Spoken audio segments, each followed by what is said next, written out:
Bom dia a todos. O Departamento de São Paulo da Sociedade Brasileira de Eubiose, a pessoa do seu administrador, o Sr. Clodoaldo Weber, realiza hoje então mais um workshop biótico, cujo tema é como viver em harmonia e equilíbrio. Para quem está vindo pela primeira vez, estou vendo algumas carinhas novas, não é? Então, nós gostaríamos de dizer que esse workshop será conduzido pelos nossos irmãos das fileiras aqui da SBE, Antônio Carvalho e Ademar da Cunha Ramos. Para quem não sabe, Ademar da Cunha Ramos é engenheiro mecânico, é radialista, instrutor aqui das nossas fileiras, né? E tem o seu programa sempre na Rádio Mundial. E Antônio Carvalho é advogado, jornalista e também radialista com o seu programa na Rádio Bandeirantes. Nós gostaríamos de dizer que a Sociedade Brasileira de Eubiose é um colégio iniciático fundado por Henrique José de Souza e que todos os conhecimentos e ensinamentos que são ministrados aqui, sejam através de workshops, palestras públicas ou através dos nossos cursos regulares, estão embasados e fundamentados nesse conhecimento rico que foi nos deixado, que foi legado por seu fundador, Henrique José de Souza. E algumas pessoas têm perguntado, então, a respeito dos nossos cursos, não é? Então, gostaria de lembrar a vocês que nós temos, sim, um curso regular, que ainda tem inscrições abertas até o final de junho, né? E que ocorre, então, às terças-feiras, às 20 horas, ou às quintas-feiras, às 19h30, ou aos sábados, às 14h30. Então, a pessoa tem direito a assistir 3 aulas, totalmente gratuita. Após 3 aulas, se realmente a pessoa estiver interessada em matricular-se no curso, então, a partir daí, é feita uma inscrição e o valor da mensalidade é de R$15. Estou passando essas informações porque algumas pessoas têm perguntado realmente. E nós gostaríamos de saber, por favor, quem está vindo pela primeira vez, gostaria que levantasse a mão, quem não veio nos outros workshops. Tá bem. Tá, obrigada. Então, vocês receberam lá na frente uns folhetos, não é? O primeiro folheto são informações sobre esse colégio iniciático. Vocês têm uma folhinha também em branco para apontamentos. E vocês receberam uma folha com os dados cadastrais que nós pedimos encarecidamente que vocês preencham e nos entreguem na saída. Mesmo quem tenha vindo nos workshops anteriores, por favor, é o nosso controle, preencham novamente, tá bom? Esse workshop terá a duração de 4 horas, como sempre tem ocorrido. Após 2 horas, vocês têm um pequeno intervalo e, descendo à esquerda de vocês, lá embaixo tem um chazinho, um café, que é cortesia do departamento, né? Devendo retornar em seguida. Pedimos que desliguem, por favor, os telefones celulares. Esse workshop não pode ser filmado, gravado ou fotografado, né? E gostaríamos de agradecer, em nome do departamento, realmente a presença de todos vocês, dos nossos irmãos também, dos outros departamentos, do Sumaré e tudo mais, e dizer que todos são muito bem-vindos. Precisando de nós para qualquer informação, qualquer detalhe, todo o departamento está à disposição de vocês. Muito obrigado e um bom aproveitamento a todos. Parou. Não, vai. Você primeiro. Os assuntos são com... Peraí, estou precisando ligar aqui. Agora sim. O senhor debata...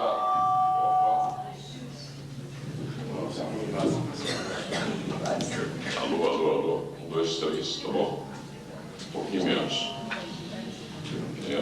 Alô? Agradecer a presença de todos vocês para nós tratarmos desse assunto que, no momento atual, é muito importante, né? Falar de como viver em harmonia e equilíbrio. Se a gente olhar, se nós andarmos por aí e olharmos as pessoas na rua, nós vamos ver que, na realidade, não tem nada de harmonia, não tem nada de equilíbrio, né? E se a gente andar ainda na periferia de São Paulo, na periferia dos bairros, o negócio é pior ainda, né? Realmente, nós vivemos numa época muito difícil hoje, porque vocês estão observando que tudo está em transformação, tudo está em ajuste, tudo está sendo alterado. Nós podemos dizer que estamos num período de desmanche, né? Com a quantidade de roubo de carro, o pessoal levando para os desmanches. Então a gente pensa besteira. Acontece isso, vejam só, não existe mais uma estrutura política, não existe mais uma estrutura social, a família está sendo muito atacada, o jovem muito atacado, os professores nem se falam, não é? É uma vergonha a gente ver esses movimentos dos professores pedindo o mínimo para sobreviverem, não é? Uma classe tão importante desta. Realmente nós estamos numa época ruim. E falar em viver em harmonia e equilíbrio, eu acredito que deve ser algo que deve motivar todo mundo também, porque a coisa está feia por aí, não é? É só a gente parar na Praça da Sé, numa estação de metrô e observar as pessoas. Nós vemos as pessoas tristes, amarguradas, inseguras, preocupadas, estressadas, não é? Nós percebemos que a maioria das pessoas não está vivendo, elas estão empurrando a vida com a barriga. Não é? Como a No gente... entanto, continuam correndo, eu não sei para onde. Eu vejo até da Bandeirantes mesmo, jornalistas que para lá, para cá, não tem sentido aquilo. Eu faço questão de andar bem devagar, né? É só atropelar para a hora. Agora, de carro eu não consigo andar devagar, acho que eu estou errado, mas também estou tentando corrigir.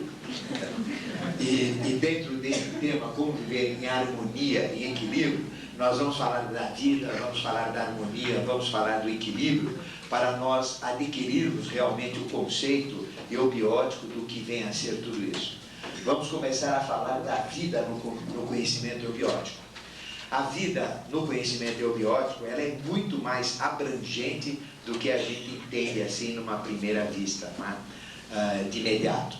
Ou seja, a gente até ensina que vida é aquilo que caracteriza o reino vegetal, o reino animal e o reino hominal, ou seja, o corpo vital. Mas não é bem assim. No contexto teosófico, no contexto eubiótico, vida é a própria manifestação universal. Então, toda manifestação que existe é vida. O universo inteiro manifestado é vida. Então, vida representa a própria manifestação de Deus. E tudo que existe está sempre em processo de evolução. Ou seja, não tem nada parado no universo, tudo está em constante movimento. Tudo está girando. Nós estamos a velocidades incríveis, o sistema total, o universo inteiro está se expandindo, né? Saiu de um ponto, está indo em direção a um outro ponto, que a ciência diz que é infinito, que não tem fim, né? Mas a gente tem que ter um referencial, porque a nossa mente, ela usa da lógica, do raciocínio. Então, a vida é uma abrangência muito maior, ela tem uma abrangência muito maior do que a gente pode conceber. Isso deve ficar claro para vocês? Então, planetas que, por exemplo, só tem o sólido, só tem os minerais, também eles têm vida, é uma própria manifestação de Deus. E a vida, ela é expressa por aquilo que no ocultismo nós chamamos de mônada. Então, mônada é uma unidade de consciência. E essa unidade de consciência, ela vai adquirindo conhecimento, consciência, experiência, partindo do mineral.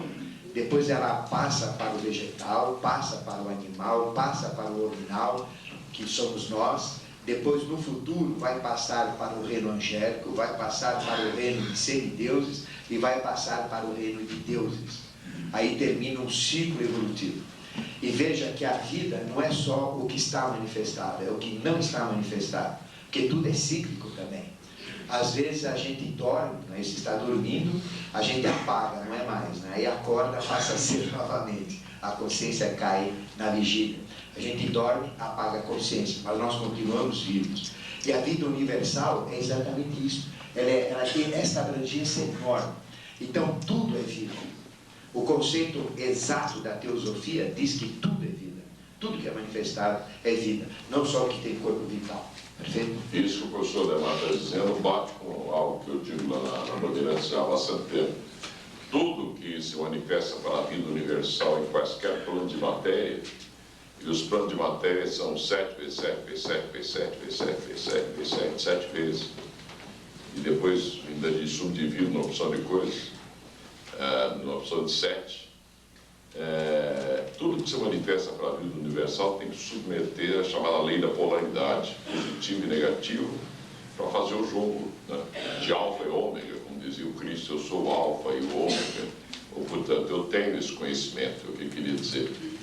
Vim para transformar as cabeças, não arrumar uma opção de fãs correndo atrás de mim, etc., discípulos. Então, tudo que se manifesta para a vida, sob a influência da lei da moralidade, tem que ser relativo. O Einstein entendeu isso bem, a gente vem dizendo isso há muito tempo, que se ele entendesse, ele não faria a teoria da relatividade. Que ele também era relativo, a luz é relativa, tudo é relativo em quaisquer planos de matéria. Senão tem que guardar relação com algo. Esse livro com essa bolsa. Senão ele não sabe o que é. Uma hierarquia criadora com a outra, e vai por aí. E como toda a manifestação, tudo que está manifestado é vida, e como Deus é unicessência e trina em manifestação, a vida também sempre é trina também. E dentro dos conceitos teosóficos, esta trindade da manifestação universal, ela corresponde a 3 forças, que nós chamamos de Forrati, de Prana e de Kundalini. Em qualquer ponto do universo que a gente for, só existem essas 3 forças. As demais forças que existem, qualquer uma que seja, são derivadas dessas 3. Então, Forrati representa a ideação cósmica. Ou seja, o universo é um caos, não é como todo mundo fala. Mas na realidade ele não é caos, ele é organizado, é uma vida organizada. E Forrati representa a ideação que faz gerar todos os processos evolutivos no universo. Então, Forrati é a ideação cósmica, Prana é a própria manifestação. Não é somente aquela energia vital que a gente respira, num contexto que a gente assimila junto com a respiração. No contexto universal, Prana é a própria vida universal também. Então, Forrati é uma ideia, Prana é o meio que essa ideia vai se plasmar, que é o universo, e Kundalini é a inteligência criadora, plasmadora, que vai plasmar exatamente as ideias. Ficou claro para vocês? Então, Forrati, ela tem as ideias do que vai acontecer em cada planeta, do que vai acontecer relacionado a cada estrela, a cada sistema evolutivo. É uma ideia, é um projeto. A vida universal é o próprio universo manifestado.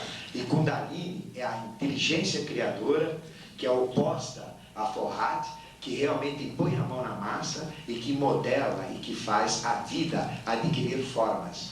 Então, toda a experiência universal é uma experiência de formas. Kundalini, Forrati é a ideia, Prana seria o meio onde essa ideia vai se plasmar, e Kundalini é a inteligência que vai plasmar. E as hierarquias angélicas, na realidade, elas são hierarquias de Kundalini. Ou seja, elas usam a inteligência para plasmar. Então, aqui já vamos abrir o jogo do contexto angélico, né? Todo mundo pensa que anjo é aquela coisa bonitinha, né? Fofinha, que pega com a mão, que dá risada com a asinha. Aí põe o anjinho na cozinha, anjinho em cima do fogão, na geladeira. É o anjinho da segunda, da terça, da quarta, da quinta, né? É o anjinho do amor, da saudade, do dinheiro. Tem anjinho de todo tipo. Na realidade, anjo é uma inteligência criadora. E Deus é a própria inteligência criadora. E Deus é inteligência como projeto, que é Forrati, e como Kundalini, que é realização. Então, os anjos, na realidade, são inteligências criadoras. Aí vocês vão entender tudo o que existe. Ou seja, para criar uma árvore, vamos dizer uma bananeira, todo mundo conhece uma bananeira, né? Como é que é a figura do anjo que cria a bananeira? É a própria bananeira. Ou seja, ele é a ideia. Então, ele tem como ideia a bananeira. Então, ele projeta como ideia a bananeira e a projeção dele é a realização. Quando ele projeta como ideia, ele é Forrati. Quando ele realiza, ele é Kundalini. Então, vejo, o anjo que me criou não era muito bom assim. E o cavalo pior ainda. Só brincadeira. Isso é muito bonito, né? O professor Ademar falou de Prana. Prana também seria o hálito divino, não é isso? É o que os esoteristas chamam de hálito divino. A guisa de comparação, nós teríamos o Pai, Filho e Espírito Santo, Forrati, Kundalini e Prana. O Espírito Santo seria o quê, então, seu hálito divino? Seria Prana. Prana é o hálito divino. vida no universo inteiro. No universo tem prana em tudo enquanto é lugar que vocês possam imaginar, mesmo no escuro, onde parece que não tem vida manifestada. Forrate Kundalini só existe onde existe manifestação. Até na prefeitura. Até na prefeitura. Então, mas o anjo é uma inteligência. Vocês têm que entender isso. Anjo é uma inteligência. Então, o anjo que me plasmou, que me criou, é uma inteligência. Então, ele teve que ter a inteligência, né, de como eu sou, para poder me criar. Aí vocês vão entender o contexto de anjo da guarda. Então, o que é o anjo da guarda? É a inteligência que me criou. É a inteligência que criou vocês. Então, anjo é inteligência. Um cachorro, por exemplo. Tá? Um cachorro vira-lata. Aquele cachorro foi criado em cima de uma ideação. E foi plasmado essa ideação. Então, o anjo tem exatamente a figura daquele animal. Então, o anjo é uma inteligência criadora que se muda constantemente. E ele adquire as mais diversas formas, mineral, vegetal, animal, polinal, e adquire também a forma que ele está projetando para ser o próprio anjo. Daí vocês vão entender que o anjo, vocês conhecem o anjo, né? Então existem aqueles anjos de 1 metro de altura, tronco comprido, asas, né? Que tem cosquinha quando a gente mexe nele. Tem aqueles anjos enormes, parecidos com seres humanos. Existem os querubins, maiores ainda, com 4 asas. Existem os serafins de 6 asas, gigantescos, não é? Então, são o quê? São projetos para eles se projetarem ou eles criarem. Então, o anjo é uma inteligência criadora. Então, você já pode tirar uma conclusão que a vida universal é um meio onde a inteligência criadora plasma a experiência. Quando ela é ideia, só para comentar, quando ela é ideia, ela é forrate. Quando ela realiza, ela é Kundalini. Como a gente está no 4º dia da criação, que é algo que eu venho falando muito tempo na rádio, que estão aqui, que me ouvem na rádio, 4º dia da criação, a criação são 7 mais 2 mais 1, não vamos falar que são 11 ou até mais, para não complicar mais ainda, porque na verdade depois volta tudo, quando termina, e vai de novo, e volta, e vai, e volta, chamados Mahamanduantaras, né? Ondas de vida da Helena Blavatsky, para aqueles que são mais estudiosos do assunto. Como estamos no momento em que tudo é psicomentalmente infantil ainda, é evidente que os anjos criadores também são. Por isso é que criam um cachorro, minhoquinha, por essas coisas, tem coisas muito engraçadas na natureza, um pinguim, um ser engraçado, né? Quer dizer, um bico estranho. Dizia o mestre que seria a última encarnação, né, de animal até por lado nominal, quer dizer, de uma forma relativa mesmo. Nada impede que até um cachorro salte dali para o reino nominal depois, né? Mas, então, por isso que a vida tem que ser levada na brincadeira. Não há nada sério, quer dizer, que me ouve na Bandeirantes para falar, será que esse cara é meio doido? Que eu levo tudo na brincadeira, né? Procuro levar, né? Até uma doença que eu tenho, uma doença de família, eu não quero que se dane tudo. Eu quero que se dane o mau humor, né? Agora, porém, a gente tem que ter uma certa noção de responsabilidade, né? Senão bagunça tudo. Então vem as religiões legislando direito canônico, vem a ciência estabelecendo limites, vem as filosofias estabelecendo dogmas, né? A sociedade poder ter um corpo jurídico de um país do direito positivo organizando tudo, senão descamba, né? Nós não somos todos crianças mesmo, então imagine se ele for fazer que nem os próprios anjos fazem, né? Nós não estamos brincando de clonar agora. Uma ovelhinha aqui, estamos doidos para clonar a gente. Com vontade de clonar. Então, e esse processo, para vocês entenderem o que é despertar Kundalini, né? Todo mundo pensa que é uma energia, desperta uma energia. Não. Despertar Kundalini simplesmente é adquirir a consciência angélica. Então veja que coisa maravilhosa. Você olha um vegetal, você sabe como foi aquela inteligência que plasmou aquele vegetal. Você olha o mineral, você é a inteligência que plasmou, se entende? É a própria inteligência que plasmou aquilo. Olha o homem, é a própria inteligência que plasmou aquilo lá. Então vejam que isso daí o que é? Nada mais do que consciência.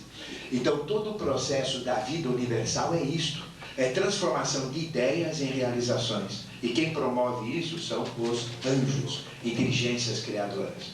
E nós somos um dos reinos da vida que ganhou esse atributo de Deus, que é a inteligência. O animal não tem, o vegetal não tem, o mineral não tem. Então nós temos a característica primordial e a possibilidade de nos tornarmos anjos. E veja que Yoshua Ben Pandira, esse adepto tibetano, né, que na realidade a descendência dele era tibetana, não era nem hebraica, não era nem judeu, nem turco, né, nem nada. Na realidade, ele era um ser tibetano. Ele se manifestou como Yoshua Ben Pandira, o Jesus bíblico, e ele, na realidade, era um anjo caído no meio da humanidade, como a gente sempre fala. Então, era um anjo que assumiu a própria experiência. Ou seja, ele modelou a experiência dele e assumiu a experiência para trazer um agregado evolutivo para os homens. Então, os anjos fazem isso. E nesse salão, pelo menos 1/3 dos que aqui estão são mistura de anjos com homens, não são seres humanos puros. Anjo puro, né? Só tem o Carvalho. Só ele. Eu ainda sou mistura, mas ele é o anjo mesmo, ele adora o Carvalho. Mas existem anjos no meio da humanidade que assumem corpo humano. Eu nasci em Los Angeles, por isso que eu sou anjo. Mas o problema está falando algo importante, mas aqueles que nos criaram, por exemplo, eles nos criaram de tal, com tanto amor a nós, que a gente tem que amar a criação. O indivíduo que fez essa bolsa, por exemplo, ele fez isso aqui tentando colocar-se nela. Agora dá para você entender melhor o anjo colocando-se na bananeira. Ele ama aquela bananeira. Ele ama aquela minhoca que ele fez. Ele ama tudo que está aí. Por que nós devemos odiar a barata? Eles são frutos, são vidas aí. Né?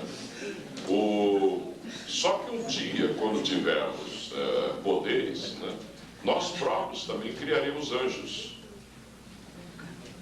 Ou teremos tamanhos poderes, né, no futuro, que podemos gerar até acho que a hierarquia mais alta que existe, que é o de 6 asas, lá que o Ademar falou. Um ser afim conosco. Entramos dentro e pronto, aí já viramos anjo de novo.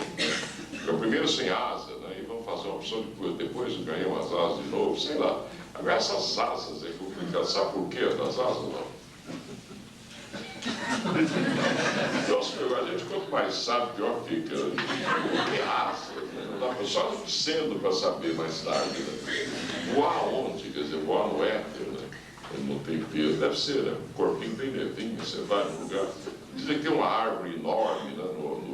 Num plano muito sutil, diz que a gente fica, pousa num galho aqui, no outro ali, se alimenta daquele fruto energético, né? Bonito. Você põe na boca aquilo dissolve, né? Uma delícia.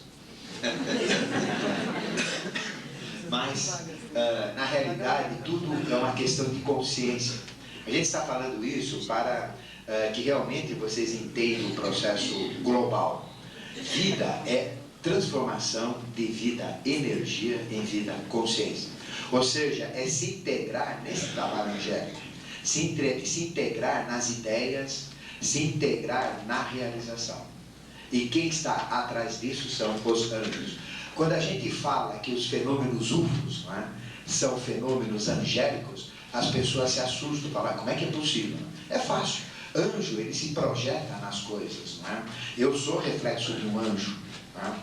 Um cavalo é reflexo de um anjo. A bananeira é o reflexo do anjo. O UFO também, o Pitaniceia. Tudo é reflexo de anjo. Até o Sarney, o Fernando Henrique, tudo é reflexo. Também. São reflexos angélicos. Então, o UFO também é um reflexo angélico. Por isso que se vocês olharem as rodas de Ezequiel, né, vocês vão ver um relato típico de um querubim. Leem Ezequiel, leem o Apocalipse, que dá a descrição do querubim de 4 asas, e olhem o livro de Ezequiel logo no começo. Então, é o próprio anjo. E todo fenômeno de luz, todo fenômeno luminoso que surge, é exatamente um reflexo também de um anjo. Ou seja, existe tudo que é criado, são inteligências que criam. O homem não cria nada. O homem não é a inteligência criadora. Ele tem que ser. Essa é a diferença. O homem, ele apenas extrai o conhecimento que já existe na natureza, que os anjos plasmaram na natureza. Então, tudo que o homem conhece, ele, por observação, pela mente analógica, pela dedução, indução, comparativamente, ele vai extraindo o conhecimento que tem nas coisas. E quanto mais ele extrai, mais ele se assemelha, ele se assemelha a esse conhecimento. Até que chega num ponto, na busca do conhecimento, que é o processo iniciático, ele se identifica com a própria inteligência criadora. Aí ele é a própria inteligência criadora. Aí vem o processo de cristificação, o processo do ser humano se tornar o anjo. E aquele ser que eu falei, que é o Yoshua Ben Pandira, ele não permitiu ao homem ser o homem superior. Não. Ele permitiu o homem se tornar um anjo com corpo de homem. Porque ele é um anjo caído. Então ele é o nosso padrão. Então veja o quanto que ele permitiu que o homem se tornasse. E veja os poderes que ele tinha. E todos nós podemos também ter esses poderes.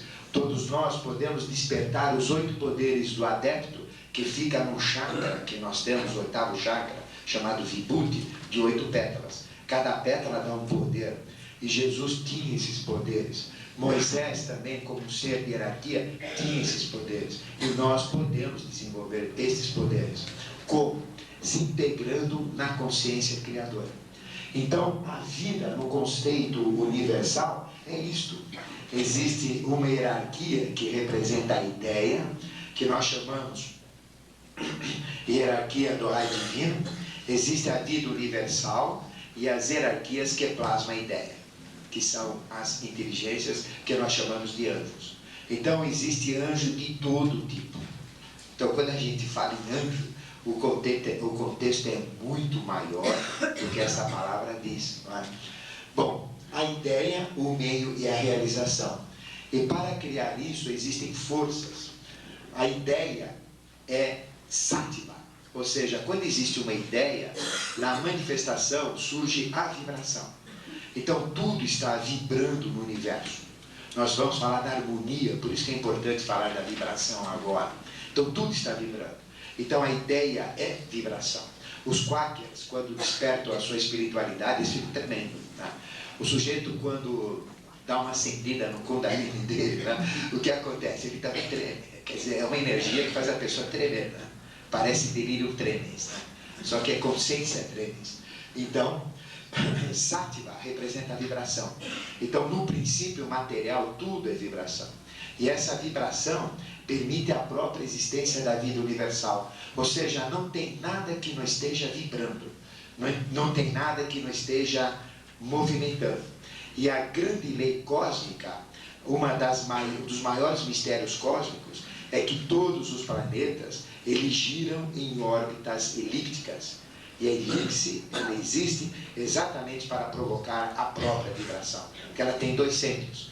Imagina uma roda que vocês fazem meio oval e coloque o eixo num dos centros da elipse, porque ela tem 2 centros. A roda vai dar aquele chacoalho, não é isso? Então, a Terra, quando gira em torno do Sol, ela vibra. Todos os planetas vibram. O Sol, quando gira em torno da galáxia, vibra. A galáxia inteira vibra. Todas as estrelas vibram. Não tem nada que não esteja vibrando. E isso é por causa de sattva. E o meio que vibra é o próprio meio universal. E Kundalini o que faz? Vai plasmando a experiência que nós chamamos tamas. Isto, ocultamente, de uma forma mais abrangente, é conhecido como causa, lei e efeito. Então, o que é vida? Vida é onde está se processando a lei. Todo mundo tenta buscar a lei, né? Onde está a lei? A lei está aqui, está ali. Onde está a lei? Não é? Existem os livros da lei, mas na realidade a lei ela está inserida na própria vida. Se eu olhar a vida, eu entendo a lei. Se eu entendo a lei, eu entendo a vida. Está na vida. A lei da reprodução humana, onde está? Está dentro da mulher, é isso? Está dentro do homem. Como é que um ser é formado? Vocês já pensaram como é que se forma um esqueleto osso? Né? Como é que se formam coisas duras, compactas, dentro do útero de uma mulher? É uma coisa fantástica, não é? Então veja as leis que estão inseridas nesse processo. E a gente ganha consciência Nós vamos evoluir, vamos ganhar entendimento quando a gente entra em sintonia com a vida. Não é? Por isso que é importante o tema de hoje. A gente não vive, nós não vivemos, a vida é que nos empurra, não é isso? A gente está aqui de turista, nem sabe por que está aqui. Vocês sabem por que vocês estão vivos? Vocês sabem? Você sabe por que vocês casaram com aquele homem esquisito, aquela mulher mais esquisita ainda? Você sabe? Vocês sabem de onde vocês vieram? Para onde vocês têm que ir? Por que vocês são assim? Por que vocês têm 5 dedos? Por que acontece isso? Por que um sofre? Por que o outro não sofre? Não é? Porque existem esses acontecimentos. A gente não sabe nada, nós somos ignorantes. Mas existe um projeto. Tudo é projetado.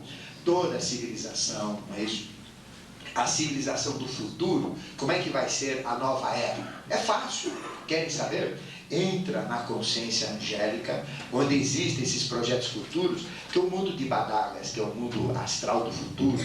Então você vai ver como vai ser esses mundos futuros. Você quer saber como vai ser o ser humano no futuro? Entra na consciência de Agartha, que é o celeiro, o projeto dos seres humanos. Né? Então nós correspondemos a um projeto. Então nada acontece por acaso, tudo é casual. Tudo é causal, nada é casual, tudo é causal, tudo tem um motivo. E por quê? Porque tudo tem uma lei. Ou seja, tudo que acontece tem uma lei. E isto, na tradição iniciática, nós chamamos lei do karma.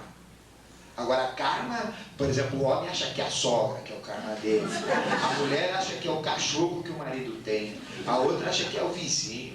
O outro acha que é o patrão, mas não é. Karma é esta lei que está inserida na própria vida. É uma lei de compensação, é uma lei de equilíbrio para fazer com que a evolução se processe. Eu levei mais de 30 anos para conseguir uma definição de karma. Até agora eu estou aceitando, pode ser que amanhã eu já mude tudo de ideia, daqui a 2 minutos. Karma é a lei da polaridade diluída em toda matéria manifestada e em todos os planos de manifestação. Isso é fácil explicar. O Ademar está falando aqui de sattva, rajas e tamas. Isso aqui é absoluto, porque tem um plano cósmico. Esse aqui, raja, significa inteligência, raja yoga, quem pratica yoga sabe disso, né? E esse aqui é experimentação também, a guisa de simbologia, né? Ou experiência. Deus é uno em essência, essa essência continua aqui, trino em manifestação, e aqui seto por experiência, aqui começa sete, até gerar planeta físico, universo paralelo, diabo 4. Amarelo, ouro, azul, índigo, né? E tamas. A gente só leva da vida a vida que a gente leva. Essa frase é tão antiga, né? Todo mundo fala isso.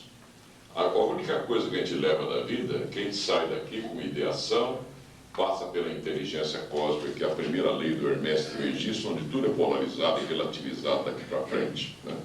Por isso que todos os avatares são avatares de Vishnu ou da mãe. Os católicos estão certos. Ninguém chega ao pai, mãe e filho. O filho não chega ao pai, não volta ao pai, sem passar pela inteligência. A lei cósmica, que é isso aqui hoje, ela exige dos seres da Terra raciocínio, é só isso. E não adquirir poderes. Mas nós somos tão crianças ainda que nós queremos poderes, quer dizer. Agora, os poderes que o Ademar está falando que a gente adquire pelos os 8 poderes da yoga, Cristo era capaz, ele não ia dizer isso e nem ia fazer, para que provar coisas, né? Pega uma bolsa dessa que é couro é química orgânica é carbono é a mesma configuração do diamante, depende do calor que se põe nele, né? Para obter aquela conformação do diamante, ou grafite, a mesma coisa aí. Ele seria capaz de pegar isso aqui e botar 1500 graus nessa bolsa sem queimar a mão dele e transformar isso aqui num diamante desse tamanho. Então esse ser precisa de dinheiro, esse tem o poder, não. É por isso que esse ser vem abandonando tudo, quer dizer, não é para viver no meio dos pobres, na lama, lambendo lama, que nem a humanidade pensa, viver que nem um porco ali na lama, para satisfazer os pobres, não é isso. São os pobres ideias ainda, quer dizer, vem transformar a cabeça das pessoas e não viver no meio dos pobrezinhos. O cristianismo cresceu porque surgiu a ideia de que ele veio para salvar aquele pessoal todo dia. Mas salvar de quê, gente? Isso é tudo ideação cósmica. Esse tipo de consciência que as pessoas precisam adquirir para sair dessa roda de sofrimento, essa coisa horrorosa que tem por aí, e passar a viver mais soltos, como livres pensadores, né? Compreender como é que funciona esse interior nosso. Por exemplo, eu estava até de gurus, né? Por exemplo, vamos supor que alguém fique seduzido pelo que o professor Ademar está falando. Daqui a pouco ele sai na rua, daquele monte atrás dele, 500 pessoas atrás dele, ele vai até sugar tudo que ele tem, aí já metemos o pé dele, né, vai procurar outro guru. Aí fica uma tarde de rajiniste, quer dizer, esse cara é bom, opa, nossa, ele faz assim, aparece coisa na mão dele, pozinho, transforma isso, aquilo, ele é capaz de paralisar a mente de todo mundo, faz um monte de coisa, atravessa a parede e tal. Só é atrás disso que ele está. Né? Aí de repente, Rajneesh, a imprensa divulga que ele tinha 75 condições, que não sei o que morreu de asma, nós dando um presente todo na bunda dele. Mas os livros dele são extraordinários, quer dizer, leiam e vocês vão ver que é bom. Então, não faça o que ele fez, faça o que ele está falando para fazer, que ele está certo, diabo, uma preocupação com o outro, né? Uma procura de guru da humanidade, bengalas, né? Perdi tanto da minha vida com a minha mulher, aquela horrorosa, aquela criatura horrorosa, eu devia ter casado com outra. Aí troca a mulher por 2,20, né? Hoje em dia as mulheres estão fazendo isso também, né? Chegou uma certa idade, uma cunhada trocou meu cunhado, né? E aí ele aproveitou que já estava trocado, ele trocou por outra também, então... Está assim hoje. Agora isso é um fenômeno normal, que as pessoas... O processo hoje de troca, de permuta, está tão rápido, né? Trocando de sócio na padaria, né? Manuel troca o Joaquim pelo Antônio e vai assim, aí não dá certo com o Antônio, ele monta outra coisa, aí monta uma pizzaria, também não dá certo. Hoje os portugueses são dominantes, pizzaria em São Paulo, né? Estão começando a fazer pizzas quadradas. Essa agitação do ser humano acaba terminando uma escola iniciática, porque não tem outra saída, né? E na escola iniciática é que o indivíduo tem a maior decepção da vida dele, porque ele entra aqui e fala assim, agora sim, eles vão encontrar aqui na frente 2 carros luminosos com 7 asas cada um, né? Faz assim, cura todo mundo, aquele monte de gente, tudo feliz, satisfeito. E não é nada disso, é cada um por si.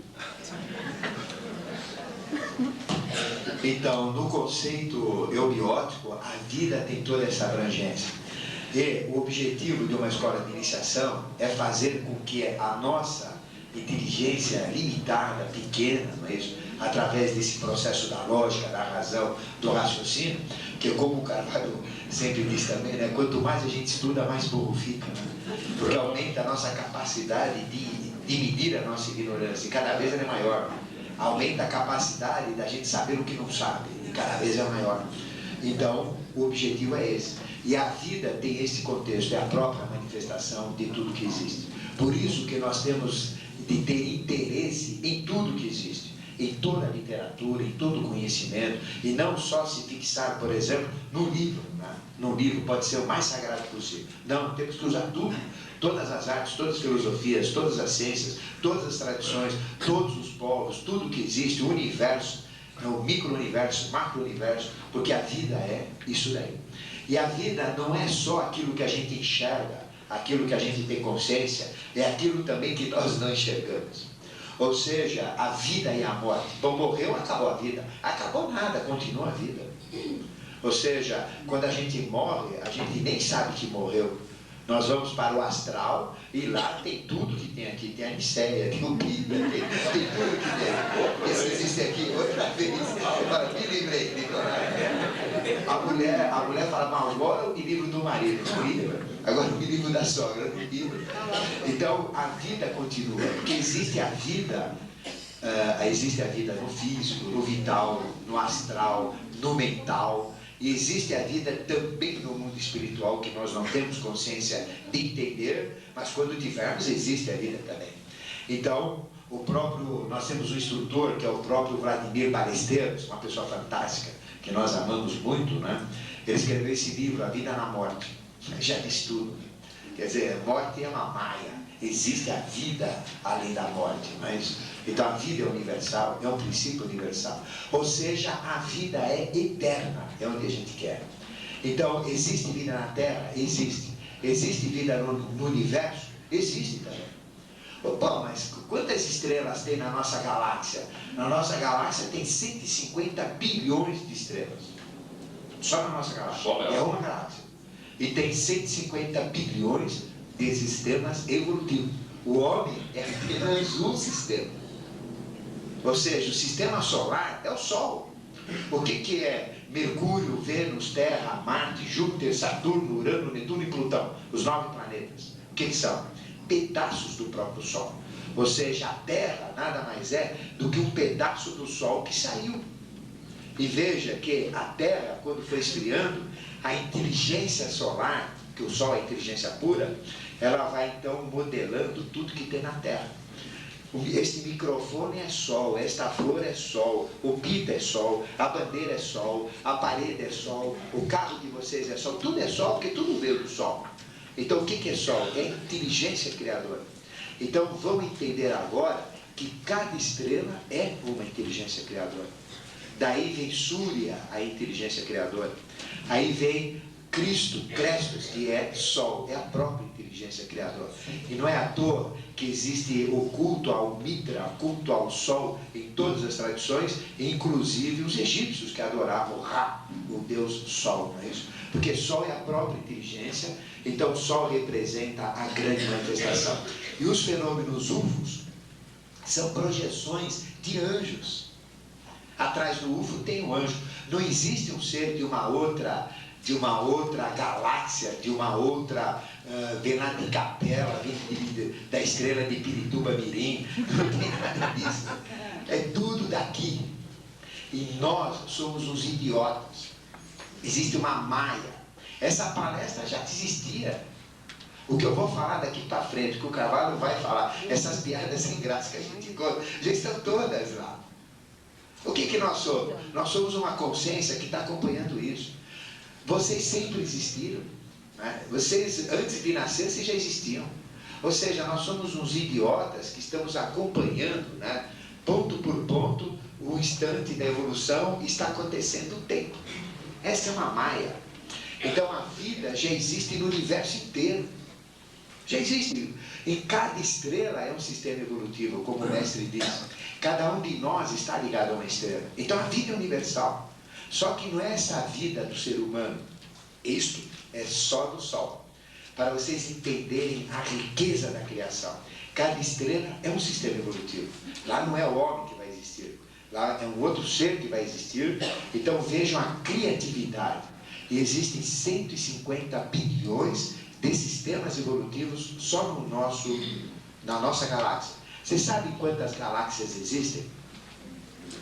150 bilhões de galáxias, o mesmo número de estrelas. Então existem 150 bilhões de galáxias, cada galáxia com 150 bilhões de estrelas, e cada estrela tem uma experiência evolutiva. E o que é o homem? Uma experiência evolutiva que ele leva 7 fases para ser criado. Agora, se for para confundir a cabeça, cada estrela está ligada a cada estrela é um de nós. Agora, mas isso aí é complicado para explicar, melhor nem explicar. Então, porque o universo é tudo interligado, inclusive no plano da encarnação, seria bom de passar para ele, professor Ademar. A visão eubiótica é diferente, é como se fosse um bolsão de mônadas, mônada, como o Ademar disse, é uma unidade encarnante. Né? Essa unidade pode se partir, uma mônada só para povoar esses 150 bilhões de galáxias inteiras. Só uma mônada pode ir para isso partindo infinitamente. Né? E já houve casos interessantes, por exemplo, de pessoas que atingiram um patamar evolutivo superior ao que o ciclo ou a lei estabelece no momento, e a pessoa se dividiu em 3 pedaços. Como o mestre dizia, o Mozart, nessa vida que ele teve como compositor clássico, ele aceitou dividir-se, porque tinha consciência disso, ele pertencia a uma Rosa Cruz fabulosa na época, dividir-se em 3 pedaços, um homem e 2 mulheres. Deu um rolo desgraçado na vida dele, que ele teve encarnado por aqui. Quer dizer, porque imagine 3 pedaços dele mesmo, né? Que rolo que dá, né? E deu o rolo. Mas eu garanto que a Mônica aproveitou a experiência, né? Essas estrelas às quais nós estamos ligados geram uma pergunta interessante na cabeça da gente. Tem vida na gente mesmo, nessas estrelas? Aí vem aquela escala cósmica que a Eubiose ensina, vocês entrando aqui no colégio, quando dizer, vocês frequentar isso aqui, saem e ficam achando que estão sabendo. Aqui dentro da Eubiose, eu tenho falado em palestras mais fechadas para a maçonaria, Grande Oriente e grandes lojas, ela é a maçonaria dos Tachmarutas aqui no Brasil. Antigamente ela ficava no Tibete, escondida a 7 chaves.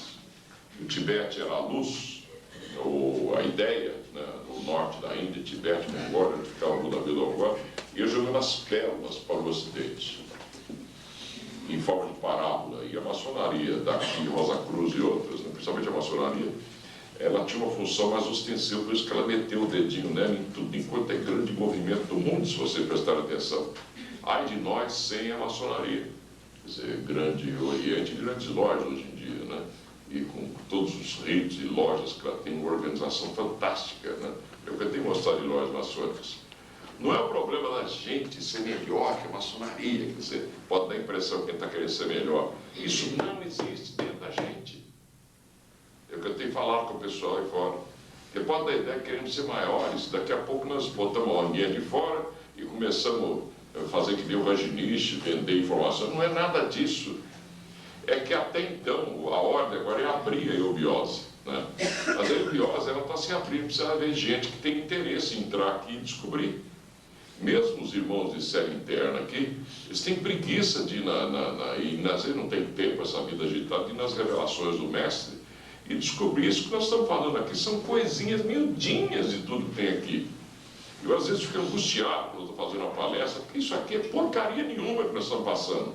A coisa é muito maior, mas enormemente maior, envolve o universo inteiro, todas as dimensões, tudo que tem, né? Essa maçonaria dos Tachmarutas ficava escondido jogando as pérolas e fabricava as ideias para a realização no Ocidente. A função, o Oriente idealizava, como diz o professor, e o Ocidente realizava. Se é só vocês olharem o Oriente, vocês vão ver que mudou tudo. O que tem no Oriente hoje? Está idealizando uma coisa ou só quer dinheiro? O que tem no Oriente hoje? Singapura é o quê? É um tigre asiático. O que é o Japão hoje? É um tigre asiático. O que é a Coreia? Tigre asiático. O Tibete, por enquanto, é um lixo. Está um lixo hoje. Eu assisti um filme aí, professor, vai dar uma tristeza de ver aquilo lá, né? Ora, o Tibete era tão preparado para a espiritualidade, que os deuses viviam lá, o Olimpo era lá, né? Era uma coisa tão maravilhosa que o Om, né? As escolas iniciáticas, o vento já fazia, batendo os contrafortes do Himalaia, não precisava ficar imaginando o globo azul, que nem nós, era tudo preparado para isso já, para formar o ex-Oriente Lux. Acabou tudo. Está tudo aqui dentro. Só que nós não somos geradores de ideia para a humanidade hoje, porque não está na hora ainda. É quem vem aí no futuro, tal Maitreya, que a gente fala que pode estar sentado disfarçado e até não estão percebendo também. Ele vem entender. É lá com a mão no bolso, cantando rock, fazendo o que ele é a lei na Terra. Pode vir em forma de mulher, pode nem vir. Vem com uma ideia e fica plasmado para todo mundo pegar, né? Ele pode transformar-se no próprio bolsão que eu estava falando aí, né? Aquele bolsão de mônadas que ficam ali, que é o próprio caixa, vamos chamar assim, que é o computador central, e dali aqueles pedacinhos, aquelas coisinhas, somos nós, aquelas grãozinhos de areia, vem vindo, encarna, pega a experiência, né? A gente só leva da vida que a gente leva. Eu escrevi esse livro, por exemplo, Memória das Células, né? Aí depois eu chego, se eu for um pouco de você, eu vou no mestre, lá depois que me criou, no Anjão, que o Ademar falou aí, né? E chego com ele assim, todo humilde. Oi, pai. Esse aqui o que eu fiz nessa vida, o que você acha? Porcaria. Bom, meu filho, não é porcaria não. Tá bom, meu Agora descansa um pouquinho, ele tem uma caminha esperando você. Daqui a pouco a gente mete o pé no vapor, você volta para encarnar de novo. Né? Sem você eu estou frito também. Né? Se a gente não entende esses mecanismos, fica sofrendo na Terra. Quer dizer, o ser humano sofre, porque o Ademar falou idiota, é pior. Ele é um imbiota. É imbecil e idiota ao mesmo tempo. Nós somos, né? Eu também faço parte disso, é a mesma coisa.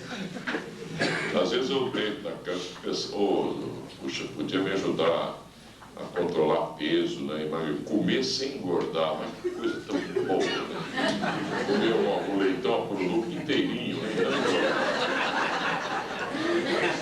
Não dá, eu vou engordar.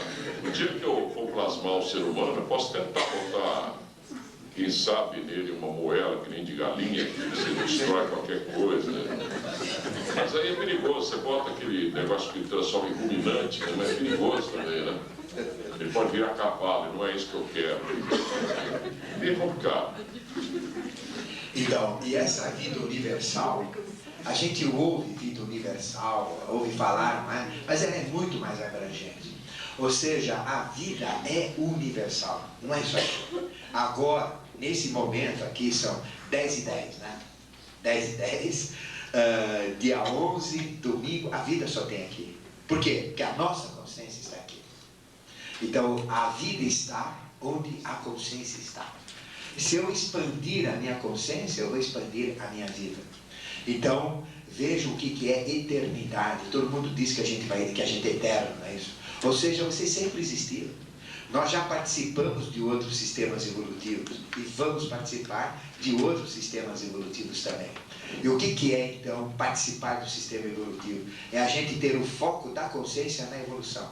Então, sempre existiu a evolução. Nós sempre existimos. E nós também sempre existiremos. Veja que loucura que é isso. Quantas estrelas eu falei que tem na nossa galáxia? 150 bilhões de estrelas.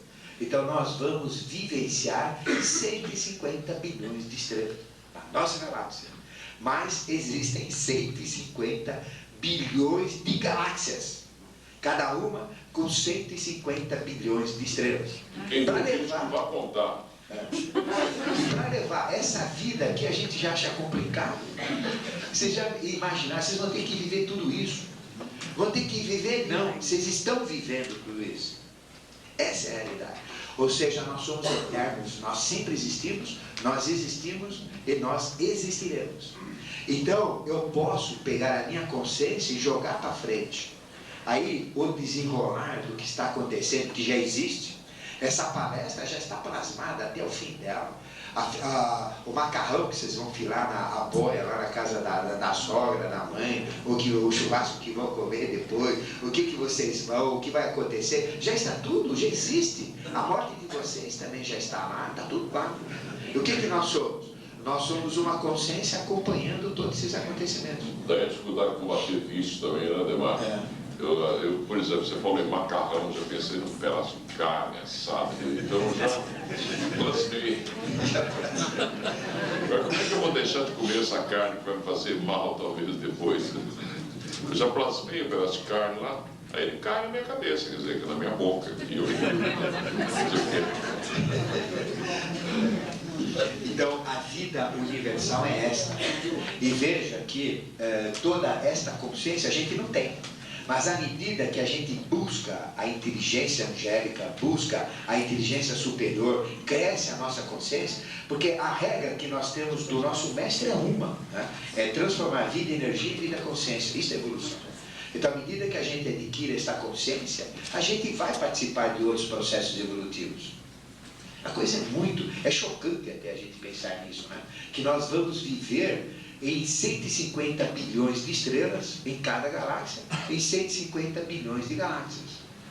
Mas, isso que eu falei é do quarto universo que nós estamos. Mas existe o primeiro universo, o segundo universo, terceiro universo, quarto universo, quinto universo, sexto universo, sétimo, porque tudo é centenário, o universo também. E o pior é que o mestre dizia, aí a afirmação de José de Souza, que tem 144, bom, isso aí é tradição esotérica também, não sou eu que falou, 144 mil universos paralelos também. É uma loucura. Isso é eternidade. Então veja o que a gente é. E a pessoa pensa que suicidando resolve, né? Ou então, pera, acho que eu vou mudar para Itu e eu não aguento São Paulo mais. Chega lá, o problema cresce, porque Itu já é terra grande. Ela leva ela mesma, a pessoa leva ela mesma para lá. E continua plasmando as mesmas besteiras que plasmava em São Paulo. Quer dizer, a Maia nos produzindo, por exemplo, eu vim de Lavras para São Paulo para ganhar dinheiro, para trabalhar na rádio, eu queria ser embaixador do Brasil, desisti de um monte de bobagem, até advocacia, trabalhando num monte de bobagem, mas advoguei muito pouco. No entanto, eu vim aqui, na verdade, era para conhecer a eubiose. A Maia era um monte de outras coisas que tinha na minha cabeça, né? Ganhar dinheiro, por exemplo, eu tenho um punhado de amigos meus que na minha cidade ficam ricos, estão lá. Só que eu não troco a minha vida de hoje pela deles que estão lá cheios de dinheiro. Né? Quer dizer, eu acho que em termos de consciência, eu prefiro a consciência que eu tenho da vida hoje. Sou uma bela de uma porcaria ainda, mas eu adoro essa porcaria. Então, eles estão lá, cheios de problemas também. Eles metabolizaram, idealizaram muita grana, muita coisa e tal, etc. Né? Então, cada um se prende ao que quer. Né? Se prende, quer prender o sofrimento, se prende ao dinheiro, se prende ao que quiser. Né? Então vejam, a vida é universal. Este é o contexto de vida universal. E se vocês olharem na Bíblia, a Bíblia tenta, é um livro sagrado, que ela tenta colocar um contexto de início e fim. É o início do mundo e o fim do mundo. Né? O início é Gênesis e o final é Apocalipse, que é a revelação. Aí conta tudo sobre a vida. Então, se a gente olhar em Gênesis 2:9, nós temos a árvore da vida. A árvore da vida, como a gente chama. E se for no Apocalipse, logo no começo da Bíblia, e se nós formos no final da Bíblia, no Apocalipse 22:2, que é na penúltima página, não é isso? Nós temos também a árvore da vida. A mesma árvore da vida que Deus colocou no Gênesis, não é? para dar vida ao processo do paraíso, toda aquela história, é a mesma árvore que tem na Nova Jerusalém que desce, não é? Que fica bem no meio daquela cidade fantástica, do lado dos mesmos rios que tinha no Gênesis. Então a árvore da vida é a árvore que nós estamos envolvidos, explicando o contexto ocultista agora, que é a árvore dos Kumamaras, ou a árvore das hierarquias angélicas que assumem corpos humanos para influenciar na própria evolução. Então, cara que a gente fica posando ali por aqui ganhar. Aí é aquela árvore que você posa, né? Então, é a árvore dos Kumamaras. Só para colocar esse contexto de árvore da vida e associar com a própria Bíblia, que é um livro sagrado. Então, nós pertencemos a esta árvore, que é a árvore dos Kumamaras. E nesta árvore existe o Apta. Apta é uma hierarquia que assume corpos humanos para impulsionar a evolução, trazer consciência à evolução. E deste Apta surgem então as grandes manifestações na face da Terra. E Apta vem de aranha pacientemente tece a árvore. Então é a aranha que é um símbolo, né, da criação, que ela vai colocando todos os ramos, todas as folhas, ela faz essa tessitura de todo o conhecimento, ou faz a tessitura da própria vida. Então, dentro de uma escola de iniciação, para entender esse processo da vida de uma maneira mais ampla, a gente tem que se integrar nessa própria árvore da vida, que é a árvore dos Kumamaras. Exemplo de pessoas ligadas nesse processo. Cabral, Pedro Alves Cabral, era um ser de hierarquia agartino, ligado a esta árvore. Colombo, né? Quem mais que vocês querem? Vão falando nome, vocês vão ver que a maioria. Napoleão, Hitler, tá tudo bem. Não, Pita não. Não, Pita não. Gengis Khan, né? Então, todos esses seres que mexem com a humanidade, fazem essa tessitura, provocam a escravidão, provocam conquistas, expansões, eles fazem todo um processo que já é pensado para fazer com que a vida se processe. Vejam a escravidão que a gente sempre fala. Na realidade, o pessoal condena a escravidão, mas ela foi uma dádiva de Deus. Mas caramba, que é isso? Porque se não tivesse a escravidão, a raça negra na África estaria ainda dormindo com o leão lá, fugindo do tigre, né? E tocando aquelas musiquinhas. Ah é? Você não vai evoluir? esses seres pegam lá e falam, agora vai ser assim. Então entra como escravidão, entra no contexto evolutivo, dá liberdade, se mistura. E veja o potencial que tem a raça negra hoje. Se a gente vai em Chicago, por exemplo, 70% é raça negra, cada negrão bonito, cada negra linda, não é isso? O pessoal de um potencial incrível, assume todas as profissões, todos os níveis, e ainda vai ter um presidente preto lá, negro, né, lá nos Estados Unidos. O senhor Ademar está falando algo muito importante, que ele vai lembrar do porquê da escravidão, porque existe um porquê que isso aconteceu também. Porque o negro, na verdade, ele é descendente direto dos lemurianos, antes da Atlântida. E a sociedade iniciática, a eubiose, ou Rosa Cruz, ou qualquer nome que era da época, era a Umbanda. E a Umbanda caçou de avisar para eles, ó, tem uns branquelões surgindo aí, que nós estamos criando, né? Nós estamos plasmando, é para misturar com vocês. E os branquelões eram os atlantes que estão vindo, não, os vermelhões, os meio amarelos, que é a sétima sub-raça, e outros tantos, né? E eles reproduziram em coelhos, né? E vocês têm que casar com esses negros, que eram altamente inteligentes. Eles eram inteligentes, os negros, os branquelões eram idiotas. Por que isso? Porque as raças, como as estrelas, com o ser humano, com as árvores, com tudo, ela nasce, cresce, dá frutos, morre e volta para o seio de onde saiu. Entendeu? Então a raça negra, por exemplo, ela já tinha dado os frutos, quer dizer, estava dando os frutos, ou melhor, já tinha dado os frutos. Então ela tinha por obrigação misturar com essa outra raça para melhorar a raça que estava vindo. E ela se recusou. Daí veio um karma tremendo para ela. Quer dizer, os branquelões começam a empurrá-los, porque eles reproduziam com coelhos.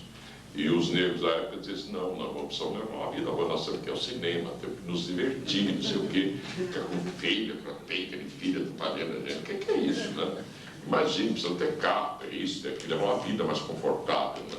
E a ordem era crescer e multiplicar, mas cruzando. E foram sendo empurrados para o continente, empurrados, quando por fim eles próprios se isolaram. E na Terra tudo que se isola atrasa e condena-se à morte. Ou por acaso os índios são os mais adiantados do planeta? Né? O mesmo aconteceu também, o karma, por exemplo, dos hebreus, né? O que refletiu nos judeus. Né? A mesma coisa. Venderam aquele poderoso ser que o Ademar falou dele, que era Moisés, que era o mesmo José do Egito, a mesma essência de José do Egito, como escravo.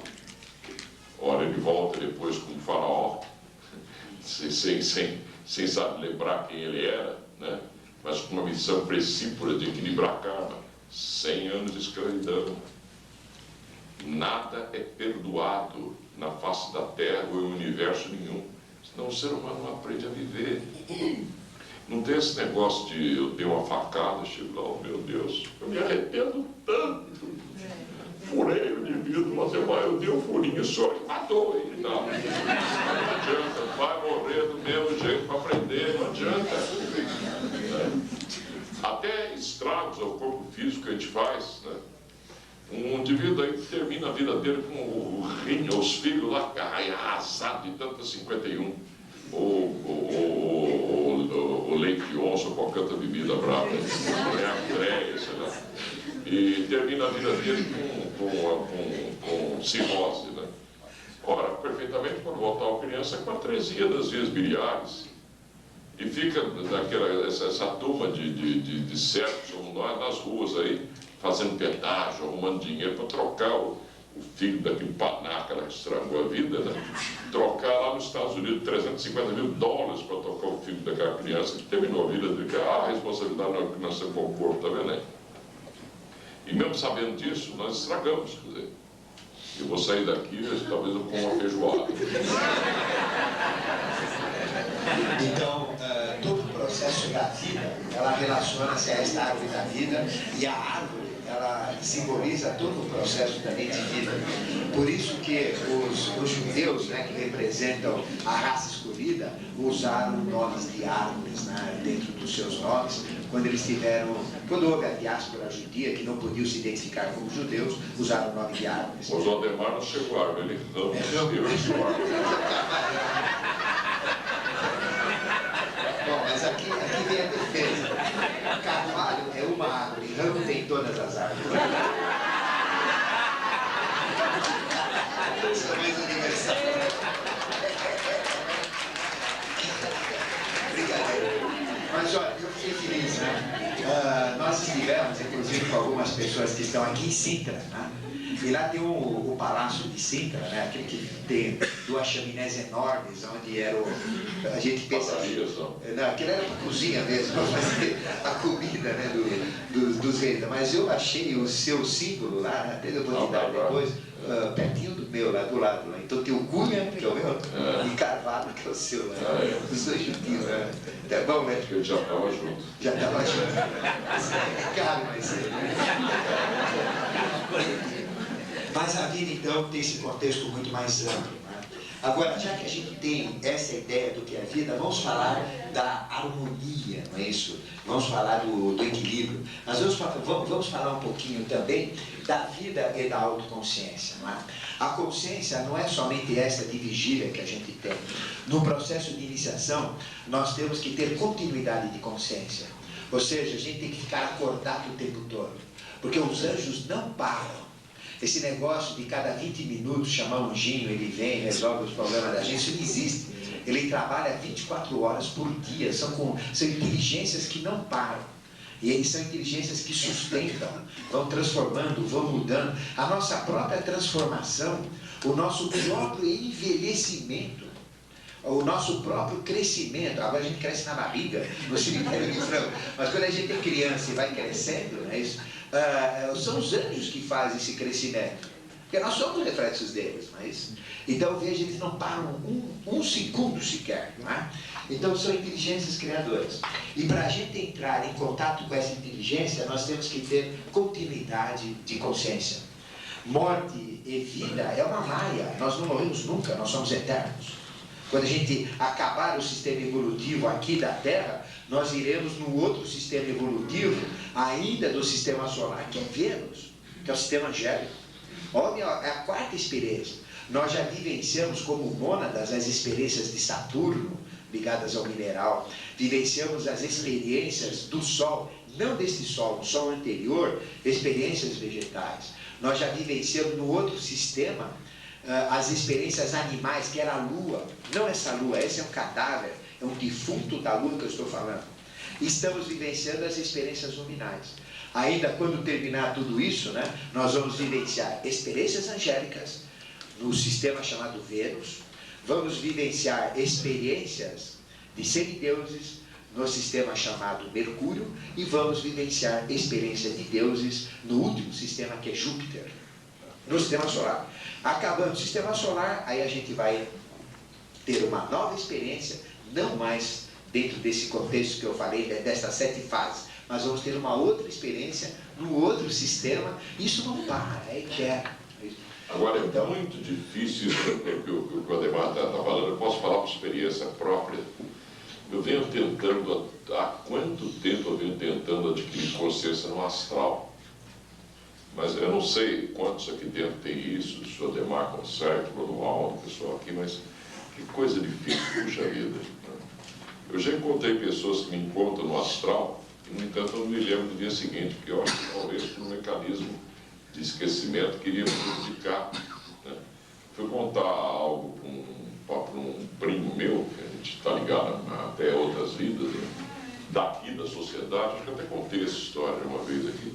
Eu fui na casa dele contar, e ele me disse, só primo, eu já sei isso, já sei isso. Ele falou, mas como? Lá, só eu, biose, tem essas coisas que eu estou passando por você. Eu não, você vem aqui à noite, senta na cama e fica me contando. Eu não lembro nada do dia seguinte. Por que a gente sonha por símbolos, né? É porque não dá. Agora, isso que o debate está falando é a coisa mais interessante que existe. No dia que a gente tiver uma consciência exata, né?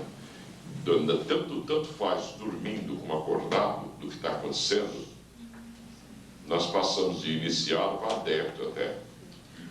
Aí não trabalhar que nem um condenado do outro lado, porque lá ele começa com Duarte, né? Em Agartha, então Deus me livre, 24 horas de serviço por dia. Aí vamos ligar o ser humano à formiguinha, né? A formiguinha trabalha 24 horas por dia, incessantemente. E de onde ela vem? Vênus. Vênus. É lá que nós vamos ter essa consciência só. Quer dizer que nós estamos tentando adiantar aqui para ir para lá. Tá vendo? Ela veio de lá, vamos para lá. Isso daí, explicando melhor, nós ganhamos um prêmio na hierarquia de Vênus, que é a abelha. A abelha é um prêmio. E o castigo, porque sempre que dá um prêmio, dá uma cacetada, né? Que é a polaridade. O castigo foi a formiga. E toda a geometria, toda a fisiologia da formiga é igual à abelha. O sistema de vida é igual, não tem diferença. Né? Exatamente igual. O Demar está falando um negócio aqui que esse dia eu estava lembrando e me deu um acesso de risada sozinho, parece coisa de louco, né? O lugar onde mais misterioso do mundo hoje chama-se Nova Chavantina, né? Tem até uns índios brancos escondidos, tá? Os chavantes morrem de medo deles e tal. E tem um sistema geográfico da eubiose lá, para sustentar aquele mistério todo. Uma maia incrível lá dentro também. Quer dizer, que, então, em termos de espiritualidade para a realização de um futuro que não está assim tão distante, tudo lá. O futuro mais distante tem Bahia e tem em São Lourenço e Minas, né? Mas lá no Roncador o negócio é para daqui a pouco, né? Não vai demorar tanto assim. Tanto que tem gente lá esperando para encarnar Ângelo Roncalli, o anjo do roncador, João 23, o Davi da Mongólia, tem aquele monte de negro lá para encarnar aqui, para tocar a humanidade na nova era que está vindo aí. Nova era que está aqui, né? Mas para acelerar da nova era. E se vocês forem lá a Nova Chavantina, no Mato Grosso, vocês vão perceber que é a capital mundial da formiga. Você constrói uma casa, né? Você volta, constrói uma casa lá e vem para cá, como irmãos nós fizeram, né? Aí você chega lá e fala, vou para minha casa lá em Chavantina e tal, fazer umas yogas um tempo, no celular. Chega lá, a casa acabou. Ele come tudo. É o preço que nós temos que pagar também, né? Você ter peito para morar na região, não é fácil. Mas o importante para a gente entender todo esse contexto da vida universal e integrarmos nessa inteligência plasmadora é a continuidade de consciência. Através de uma escola de iniciação, o objetivo é ter continuidade de consciência. Na vigília, a gente normalmente não tem consciência. Às vezes a gente se distrai, toma bomba errada, vai para um lugar, vai para o outro, se esquece disso, faz outra coisa. Mas a gente está muito distraído, a distração leva a gente para fora. Então, depois que a gente tiver 100% atenção no dia a dia, a gente tem continuidade de consciência de vigília. Depois a gente dorme, então apaga, não sabe o que acontece no mundo dos sonhos. A gente tem que saber exatamente tudo o que está acontecendo no mundo dos sonhos. Que nem ele falou, mas ele não se lembra, mas ele tem que se lembrar. Nós temos que buscar isso e ter continuidade no estado de sono. No estado de sono, entender todo esse processo. E depois ter continuidade de consciência no estado de sono profundo. E quando nós entrarmos em consciência no estado de sono profundo, eu vou encontrar a minha realidade. Ademar, isso é tão importante que eu acho, desculpa interromper mais uma vez, mas isso é tão importante, essa consciência astral, que recomenda-se, aí já vai uma recomendação, o Ademar vai falar disso mais tarde, ele pode até adiantar alguma coisa aí. A gente deveria, ao dormir, ler alguma coisa interessante para a nossa evolução. Nós temos aqui uma yoga de série interna, que é recomendada para os irmãos de série interna, não podem passar para vocês, não tem sentido, né?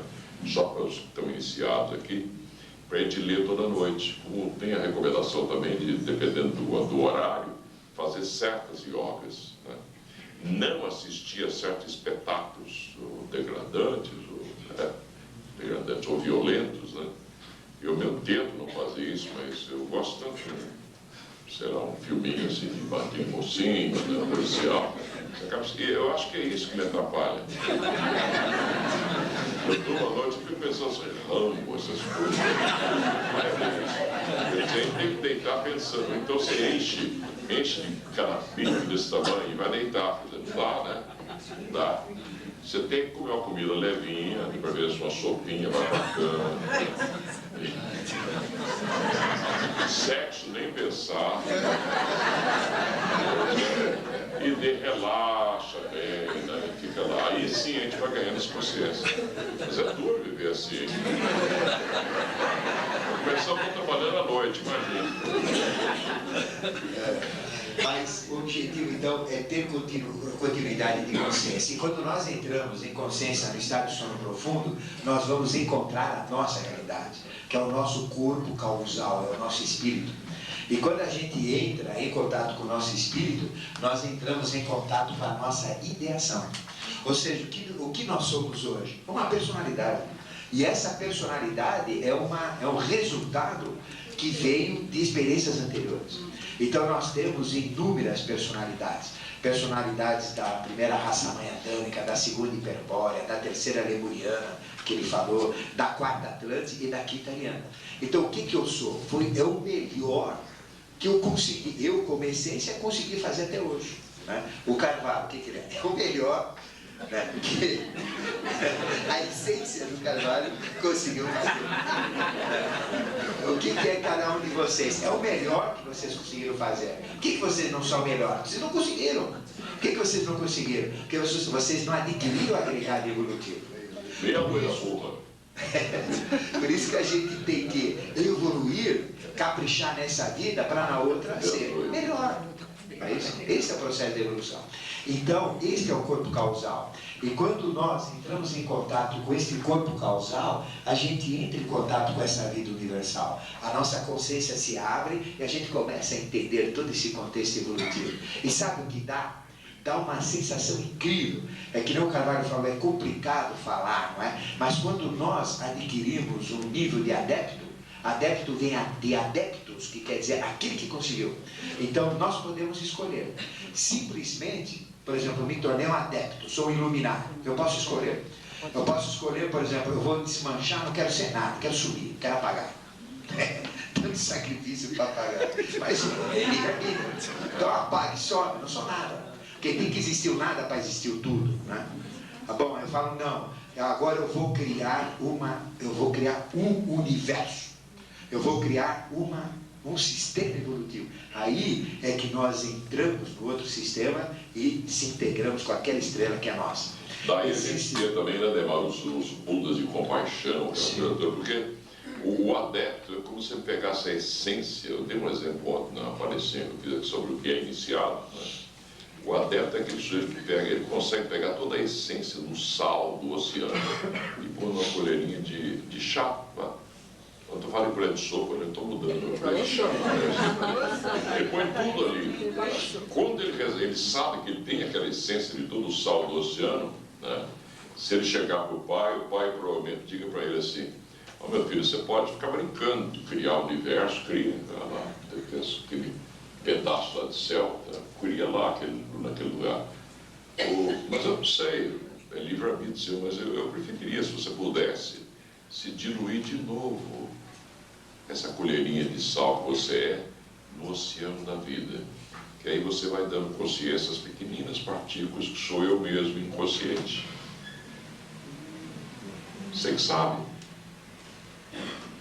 Então, e nesse momento a pessoa pode escolher e entrar e ser o que ele quer. Ele pode criar um novo sistema, pode ir para uma outra coisa, mas a maioria não faz isso. A maioria se transforma num bolsão, né, que é a gente chama de Nirmanakaya, e esse bolsão inspira os outros. Ou voltam como adeptos, assumem o corpo humano, nós chamamos de tuijas, ou folhas soltas, que são seres humanos comuns, né, que entram na humanidade para ajudar a humanidade a evoluir. Né? Mas se ele quiser, ele pode optar. Ou então ele fala, não, agora eu vou ingressar no reino angélico. Pronto, ele já vai para o sistema seguinte. A gente pode fazer o que quiser quando adquire este nível, né? Mas o processo todo de ganho de consciência, de entendimento de tudo isso que nós falamos até agora, é ter continuidade de consciência. E o que é a meditação? A prática da meditação é exatamente a gente morrer e estar vivo, não é isso? É a gente praticamente não sentir o corpo físico, o vital, o astral, o mental e entrar na consciência superior. É entrar diretamente no mundo espiritual. E quando nós entramos no estado de sono profundo, a gente entra nesse mesmo estado. Ou seja, eu só vou entrar, eu vou ter resultados efetivos da meditação quando eu entro no estado profundo na meditação conscientemente. Então, se eu dormir com o olho aberto, o olho fechado, ficar olhando o que acontece e entro no estado de sono profundo, eu vou ver a minha realidade lá. Aí eu vou ver o meu espírito, a minha essência, aí eu me integro com tudo isso, com a vida universal. Aí a consciência abre. Em cima disso, nós já falamos da vida, vamos falar um pouquinho da harmonia. Não é? Harmonia, você sabe o que é, né? Você sabe o que é harmônico e o que não é harmônico, não é isso? Né?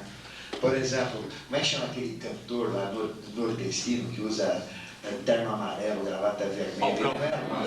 Falcão, mas ele certo. Então, agora você pega um sujeito bem assentado, já é harmônico, um quadro desarmônico, um ambiente desarmônico, um harmônico. Ou seja, o contexto de harmonia está inserido dentro de nós, exatamente como o contexto de moral, o contexto de ética, não é? Então, a harmonia é um princípio realmente superior. O que é harmônico é aquilo que nos dá uma satisfação, nos dá um equilíbrio, aquilo que nos agrada, não é? Então, harmônico é algo assim que nos leva a um estado de êxtase, de felicidade, de contentamento, não é? De concordância. Não é? O Ademar falou que quanto mais, uma frase que eu falo, quanto mais a gente sabe, mais burro fica, é que a gente constata que mesmo você adquirindo uma harmonia, um equilíbrio, etc., se você consiga se harmonizar, essa harmonia, é claro que ela é relativa, não é absoluta. Nada é absoluto no universo, que o absoluto para. O absoluto é perfeito. E por ser perfeito, por uma questão de lógica pura e simples, né, atingiu a perfeição. A perfeição é o fim, a meta final de tudo.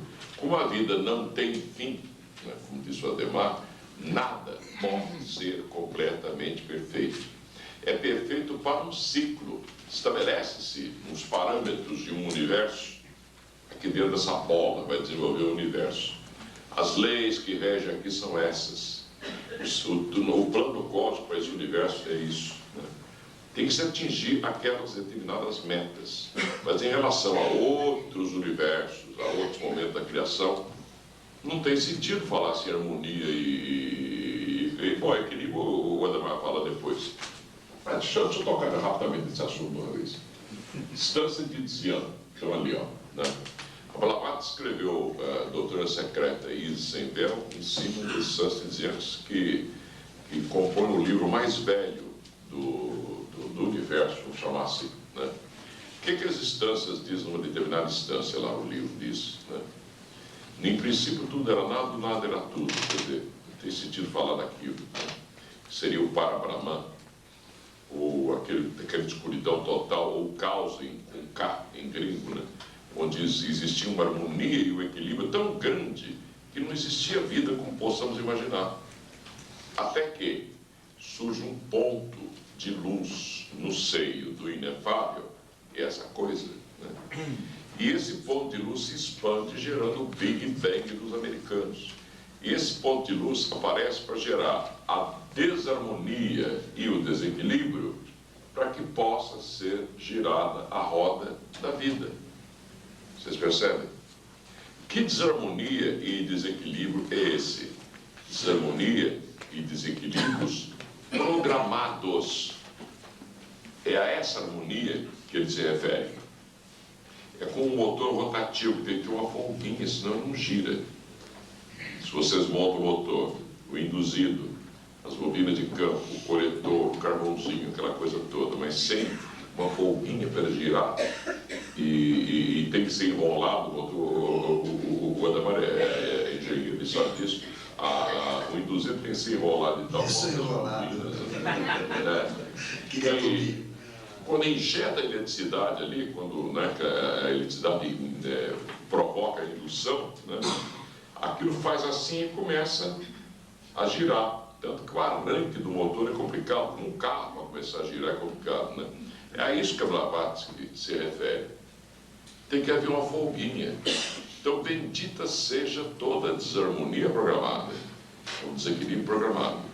Porque atrás dessa harmonia programada, que é a desarmonia inicial, da desarmonia, do desequilíbrio programado, que é o equilíbrio que estamos buscando hoje, é que nós estamos. Que quando voltarmos à casa paterna e atingirmos esse equilíbrio, aí sim acontece o que eles falam de pralaya, o descanso da mona durante um tempo para começar tudo de novo em seguida. Né? Vocês estão percebendo a importância disso aí? Porque tem gente que pensa que vai alcançar a perfeição, pensa que vai encontrar um equilíbrio perfeito. Não. Quando você atinge, você fala assim, estou satisfeito. Não. Precisa de mais equilíbrio ainda. Mas uma pessoa que olha para você e fala, nossa, que equilíbrio esse sujeito tem, que maravilha, né? Mas lá dentro dele está aquele vulcão, quanto mais equilibrado ele fica, pior ele fica. Que sabedoria, mas lá dentro dele está aquele vulcão, né?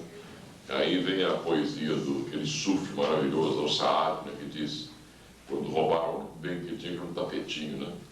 E ele passa uma poesia para o cara que roubou. Bendito seja você que se satisfaz com um estuprozinho aqui, um tirinho ali, um roubinho aqui, porque a minha alma, nas minhas buscas eternas pelo universo afora, não te satisfaz com coisíssima nenhuma. Ele está sempre procurando algo maior. Quer dizer, agora podemos escolher, queremos ficar aquele ladrãozinho que estuda, que mata, e dá tiro, e faz isso, que eu faço, aconteça e tal. Ou queremos ser algo superior?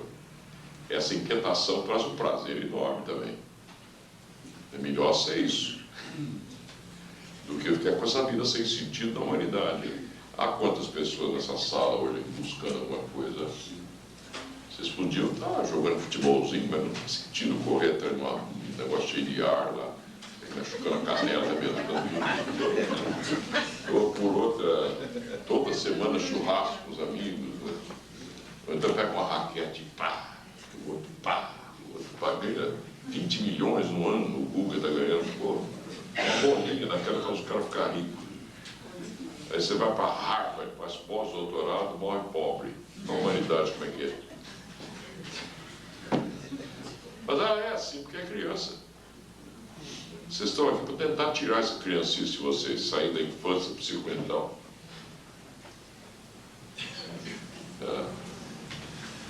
Bom, a harmonia, como a gente conhece, é a teoria dos sons, né? É a relação que existe entre os sons desde os graves até os sons agudos. É o relacionamento que existe entre os acordes. Por isso que nós temos um acorde que é chamado o acorde harmônico, acorde perfeito, que ele é feito com 3 notas, que é a manifestação entre, que é o do, o mi e o sol.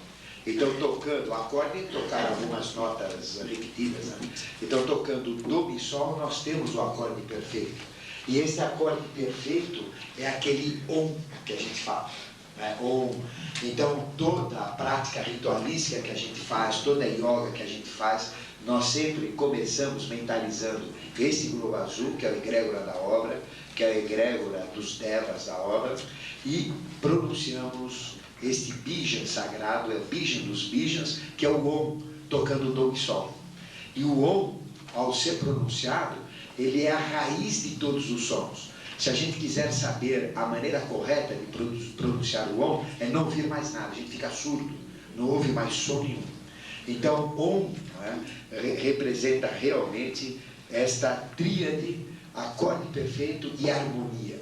Se a gente toca o som correto e pronuncia o Om correto, eu entro em estado de graça, estado de harmonia. Agora, desculpe dizer, Ademar, mas o Om sem o do e sol, sem o tom, o que provoca? A gente sabe, né? Então, dê uma ouvida por aí. O Ademar está falando do som do silêncio. Repara, você é muito comum em veinho, né? Eu estou quase fazendo isso já. Aí vai no médico. Doutor, eu estou com zumbido, vai, aquele assim. Não, é o Om. Aí vocês começam a prestar atenção, passa o avião a jato. Não é do e sol. Está destruindo alguma coisa. Mas também é construção, porque ele está levando um monte de passageiros, quer dizer, construis e destruis. Aí passa um carro, uma moto aberta, e lá vai o louco lá com a moto. É tudo on no planeta inteiro, né? Até o cara que chega pro outro, provoca o outro, ó. É tudo ó. Até o jumento faz isso. Mas esse é o acorde perfeito, esse do e sol, né? Então ele permite a entrada corretamente feita nesse estado de harmonia. Esse é o acorde perfeito. Por isso que a gente pratica, sempre que a gente vai fazer um ritual, sempre que faz qualquer yoga, qualquer prática, este mantra. E se a gente fosse uma grande orelha no início do universo, o que a gente ouviria quando teve o Big Bang que ele falou? Om. Então, Om é a raiz de todos os sons. A Bíblia diz que no princípio era o verbo, era Om. No Himalaia que ele falou, o vento batendo nos contrafortes faz um... Hoje, isso está no roncador. Por isso que chama roncador. Porque o vento passando no roncador pronuncia exatamente o dizendo que o sagrado está lá. Né? Sinos das igrejas, bom. Maravilha. E se vocês olharem os 3 atributos de Deus, quais que são? Onisciência, onipotência, onipresença. Então o Om já coloca em sintonia exatamente tudo isso. Então, quando a gente fala de harmonia, a gente liga normalmente aos sons, os acordes, o acorde perfeito que tonifica. O Om, como a gente pronuncia, Om significa Deus uno em 3 pessoas, né? Quer dizer, Deus comunidade. Ademais, esse negócio que você falou aí, me veio naquela onisciência, onde dá uma bela workshop. Isso aí vai longe. Onisciência. Onisciência, quer dizer, todas as realizações da divindade até agora. Ó. E nós tivemos um irmão nosso lá da Bahia, né? Que ele é inventor, ele inventou uma buzina, né? E a buzina,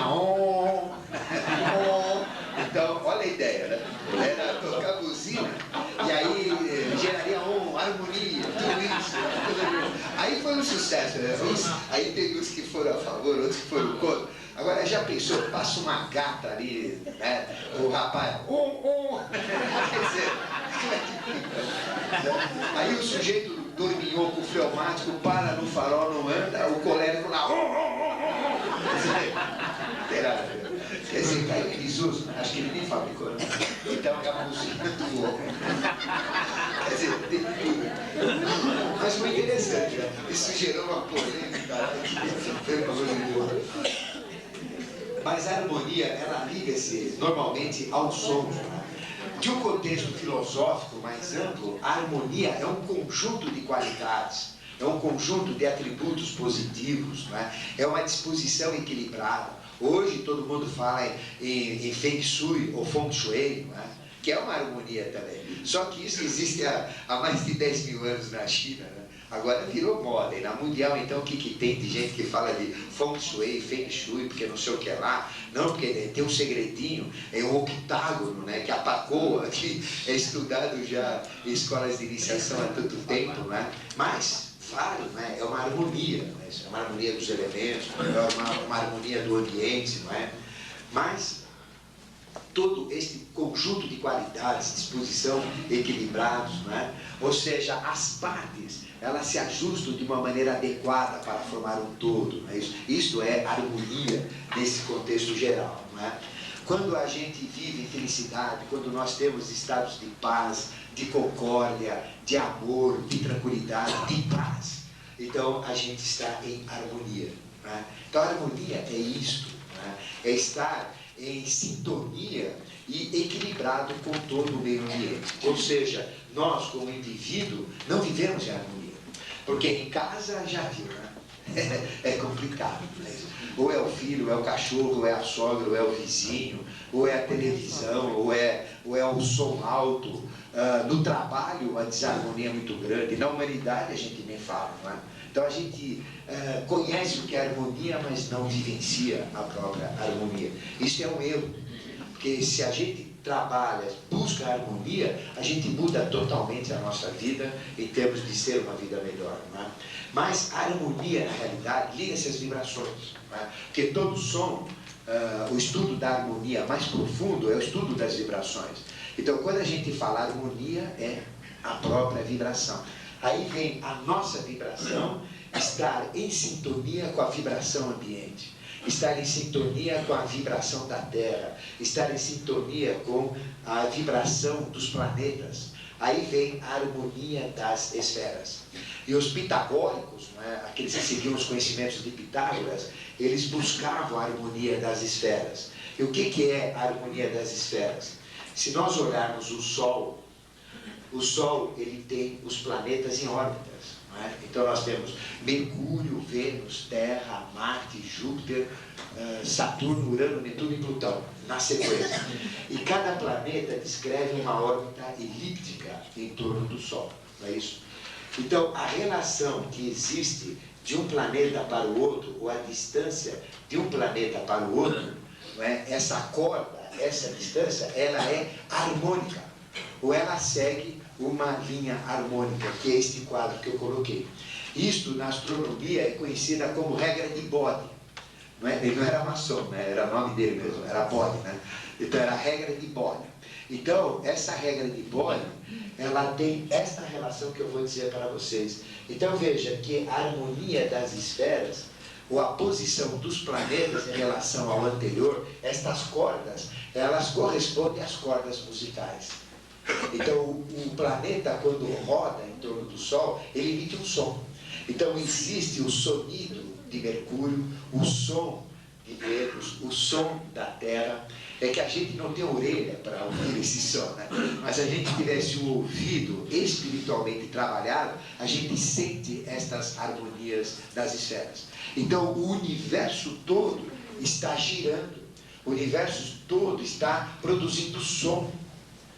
E o som, somando todos esses sons, é aquele que eu falei, é o Om. Om é o som raiz que gerou todos esses sons. Por isso que cada planeta ele está relacionado em relação ao outro numa regra harmônica. Daí vem a harmonia das esferas. Então vejam que coisa maravilhosa. E isto, a harmonia, permite despertar através das vibrações que a gente pronuncia, através de palavras mágicas que a gente pronuncia, verdadeiras obras de magia. Isto chama-se Mantrika Shakti. Ou seja, nós temos na região da garganta o chakra laríngeo, que quando ele é desenvolvido, ele desperta o Mantrika Shakti. Então a gente começa a pronunciar sons que plasmam efeitos. Né? É o famoso boca santa, aquilo que ele fala acontece, que a gente sempre está falando quase que diariamente nisso, para despertar esses poderes superiores. Então, toda esta vibração é uma magia, daí vem a magia universal. Então nós temos toda esta vibração, conhecida como harmonia das esferas. O Tibete tinha isso aí muito avançado, que era o centro espiritual, né, na época. Nós estamos nos preparando para ser no futuro também aqui. E, então a gente pega, por exemplo, no livro da Alessandra tem o Tibete, Magia e Mistério, ela fala que ela teve cara a cara com o Longpa, que era um tibetano voador, né? Diz que o São Francisco de Assis adquiriu isso também porque ele viajou para o Oriente, lá ele se iniciou, né? Ele conseguiu, ele aprendeu certos mantrinhas da Mantrika Shakti. São pequenininhos, nós temos aqui também na série interna certos mantras pequenininhos. Eu já tive experiência com 2 mantrinhas desses, né?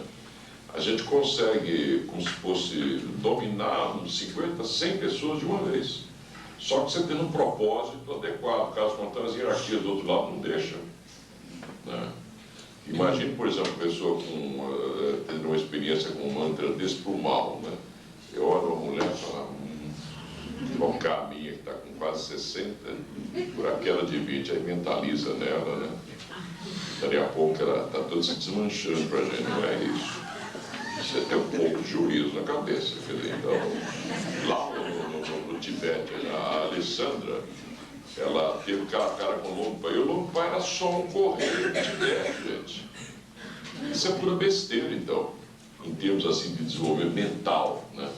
É pura besteira, porque a pessoa, o Longpa que vinha mentalizando aquele chakra, né? E às vezes vinha mais de 100 por hora, levantando aquele poeirão danado, e o aluno falava tem corrente nas pernas para não subir muito, né? O tibetano mais ignorante, mais sabedor, que tinha punição se ele ajudasse aquele ser a cair, né? Aí entrava a postura do Dalai Lama, que ele tinha um poder espiritual e temporal, né? Esse sim era ostensivo, né? E tinha as leis do Tibete na época que impediam essas coisas. Então, quando vinha o Longpa, que era um correio, o tibetano mais ignorante, o povão é sempre sustentação para a coisa mais sábia, eles metiam a mão no umbigo, que é para proteger de emissões emocionais ou astrais, abaixava-se ao chão para não tirar a atenção daquele lama voador, porque senão ele podia cair, às vezes caía e se arrebentava todo, quebrava a perna, braço, tudo, né? Por causa do mantrinho que ele tinha, né? Quando o Tibete foi invadido pelos chineses, né, descobriram lá em cima, no alto do Himalaia, lavazerias em locais onde não havia possibilidade nenhuma de acesso, não tinha helicóptero. Isso era muito até lá pouco depois de Cristo, quando a coisa começou a crescer. Como é que eles conseguiam subir naquelas montanhas incríveis e montar lavazerias lá em cima? E para surpresa maior dos alpinistas, que morriam à beça até chegar lá, né, ingleses, americanos e tal, quando chegavam lá, estavam aqueles tibetanos com uma roupa de linho em cima da pele, e 70 graus negativos lá fora. Isso é descrito no Terceira Visão, também fala sobre isso, né, do Lobo Sangama. Tem muita fantasia, mas tem muita coisa certa por ali. Né? É interessante essa leitura do Lobo Sangama, tem muita fantasia, mas tem muita coisa certa. A gente precisa perder a mania de criticar a pessoa que escreve, porque já tem gente, eu e outros, eu já contei aí, irmãos nossos, que fala assim, mas ele era um branco, que não sei o quê, que disse que vou meter psicose, ele trocou diabo com o ar. Isso não interessa. O que interessa é separar o joio do trigo do livro, tirar aquilo de bom que tem, né? Tem muita realidade, né? Bom, então a harmonia das esferas existe em todo este sonido cósmico, que nós podemos dizer. E se nós olharmos uma escala harmônica, é essa que eu coloquei aqui, não é? Se a gente pegar, por exemplo, uma corda e tocar a nota Dó, esse aqui é o quadro da nota Dó, não é? Então, por exemplo, na metade da corda nós temos uma oitava, que está aqui, né? Aqui tem 16, aqui é o 8, né? Então, aqui são as oitavas. Então, nós temos uma oitava. Ou seja, se eu tocar na metade da corda aqui, eu vou ter uma oitava. Se eu tocar um quarto da corda, eu vou ter duas oitavas. Se eu tocar 16 avos aliás, um oitavo da corda, eu vou ter quanto? Meio, né? E se eu tocar no final, eu vou ter um total. Então, este processo, então eu vejo de 1, 2, 4, 8. Então, é a sequência harmônica. Isso é chamado de sequência harmônica, não é isso? Então, a sequência harmônica, ela existe também na distribuição das órbitas dos planetas. Ou seja, a mesma harmonia que existe nos sons que compõem a música, ela existe na harmonia das esferas. E vejo que se a gente pegar de uma oitava, que é este ponto, até meia oitava, que é aqui em cima, não é? Este trecho aqui, nós temos aquela parte central do piano, que vai do, ré, mi, fá, sol, lá, si, do, e usa o bemol só. Não é? Então, veja, todo som que a gente tem vai em meia oitava só. Essa parte central do piano. E veja que interessante, nós ouvimos isso. O chinês, ele ouve muito mais do que isso. Vocês já viram aquela música chinesa? Pim, pam, pim, pam, pim, pam, pam. Fala, puxa, mas que coisa sem graça. Não, mas a música é assim, não é assim, não. É que nós ouvimos, eles ouvem. Aí a música para ele é diferente. E a nossa é sem graça, a música é muito primitiva para eles. Não, mas tem o chibom bombom também. Tem uma interessante ali do piano, chamando a atenção de vocês também. Apesar que na quadra a gente faz um intervalinho, bate o arcano 16, é interessante isso. Quem inventou o piano foi o Pitágoras, que era um grande iniciado, sabia das coisas. Só que não era um piano como esse aí, né? Era diferente. Pequenininho. É que nem esses pianos de criança. mas a harmonia dos sons, não é? Então tudo que tem, por exemplo, que parte de 1, 2, 4, 8, 16, forma uma série harmônica. E essa é a curva da série harmônica, não é? Então veja, quando a gente nasce é a mesma coisa. Por que nós somos harmônicos? Por que a vida é harmônica? Porque quando nós nascemos, o óvulo da nossa mãe, ao ser fecundado pelo espermatozoide do nosso pai, forma a primeira célula. E como é que acontece? Então, na nossa criação, veja que coisa maravilhosa. A gente começa assim, este é o óvulo. Aqui tem o espermatozoide vencedor. E todos nós somos vencedores, né? Todos nós somos esse que, não sei como, né, que colocaram na frente, não sei como a gente chega na frente. Aí, ele entra dentro do óvulo e fecunda, forma essa figura. Aí o que acontece? Relação harmônica, existe a série harmônica. Aí, esta célula se divide em duas. Meiose, que a turma chama aí, né? Depois, essa que se divide em duas, se divide em 4. A outra que se dividiu em 4, ela vai se dividir em 8. Depois se divide em 16. E aí vai, até formar trilhões de células. Então veja que a própria concepção humana, a própria formação humana é harmônica. Então a harmonia, ela está em tudo. E vejo, a formação de um feto não é harmônica.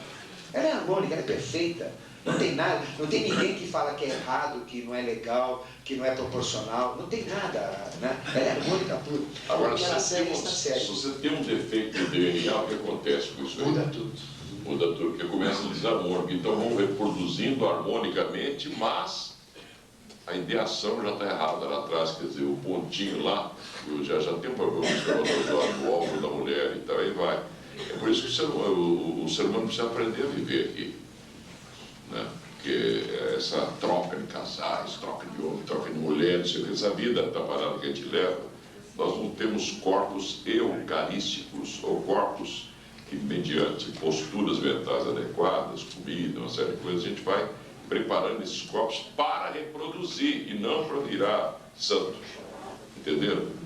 Por isso que os seres que praticam muita yoga, muita meditação, né, eles vão adquirindo espermatozoides especiais e óvulos especiais. O cientista não está errado, mas não é como o cientista imagina. Não adianta nada o cientista tirar o esperma do cientista, seria um devasso. É que ele não sabe o que ele está praticando, né? Ele é um devasso, aí tira o espermatozoide dele, opa, mas cadê o conhecimento dele? Não, meu QI dele é 280 e 10, e daí? Não adianta nada. Né? E ele estragou o corpo, ele não sabe disso, ele não sabe desse conhecimento aqui, não passou para a escola iniciática. Bom, nós vamos fazer um pequeno intervalo agora, porque a fita chegou ao fim e também está na hora de retocar a maquiagem. Né? Como a gente tem o número de áreas para retocar a maquiagem limitada,